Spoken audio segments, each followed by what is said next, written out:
The Wise Guys TCG10. Use it as our coupon code on inkgaming.com. It gets you a discount. What's going on, guys? It's Greg Farley from the Wise Guys, aka Pegasus, and we're here today to talk about Battles of Legend Heroes Revenge. Now, I'm not going to do the full set rundown because nobody wants to hear all that crap. Not all the set is like that, but there are some very impactful cards. And first up today, we have to talk about Salamangreat Almiraj. Now, I'm going to be doing this as a series leading up to it, which I believe it comes out on the 11th. Correct me if I'm wrong down in the comments below. But we have to talk about Salamangreat Almiraj. I mean, the card is a good card. One normal summon monster with 1,000 or less attack. Quick effect, you contribute this card, then target one monster you control. It cannot be destroyed by your opponent's card effects this turn. Cool effect.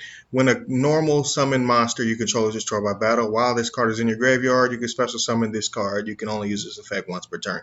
Now, the most important thing about this card is the one normal summon monster with 1,000 or less attack. Basically, this card is a new version of Link Karibo. Now, is it going to be a Salamangreat card? Is it going to be important to the Salamangreat archetype? Is it going to be that super duper important to what Salamangreat does? I don't really think so. I think you may see it in a deck here or there, but honestly, Salamangreat is so good at what it does that unless some massive hit that makes you play this card comes along, I don't think you're going to see in that many Salamangreat decks. I really think the Salamangreat thing is pretty much irrelevant because Salamangreat Almiraj is very, very, very, very important to lower tier decks or slightly just out of the meta type decks. I know that doesn't make any sense, so I'm going to try to fully explain. I think the first card that we all think about when we're talking about this card is Sangin. Then we have Alistair and Goki Pole and Lunalight Yellowmar. I mean, anything with 1,000 or less attack, it makes you want to run down the library. Now, what about Sangin? You can search every hand trap.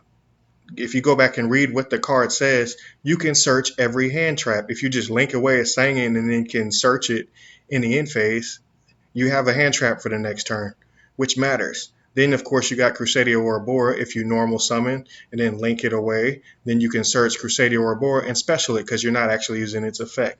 Obviously, we have cards like Multi-Faker, which are Sangin targets, and you're not really going to use Multi-Faker on the same turn that you search it.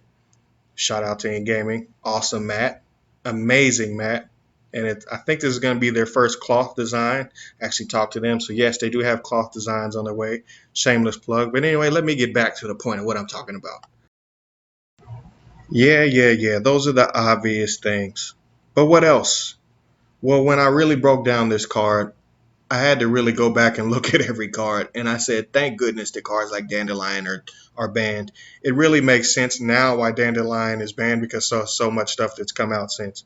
You got stuff like Goki Pole. I mean, that's, if somebody wants to play that irrelevant deck. I think Alistair is the second most impactful card that it's going to definitely impact because more Purgatrio access, because it also is a fire monster if you didn't notice, because it's a Salamangreat. And you got stuff like Mecha Phantom Beast, Olion, whatever the hell you want to call them. When you have Nightmare plays, when you have Eve the Justicar combos because the token is a level 3 and he's a level 2 tuner. And then obviously you got stuff to set up the Dengursu plays later on. I mean, it's a one card, go ballistic type of card. You got Cyber Dragon Core, the first effect being able to protect Cyber Dragon Infinity. Cyber Dragon Core is a 400 attack monster. You have irrelevant decks like my beloved Cosmos, as well as Crawler. I mean, it's something to behold. When a card comes out like this, you always have to pay attention to what is the quickest way to break the deck.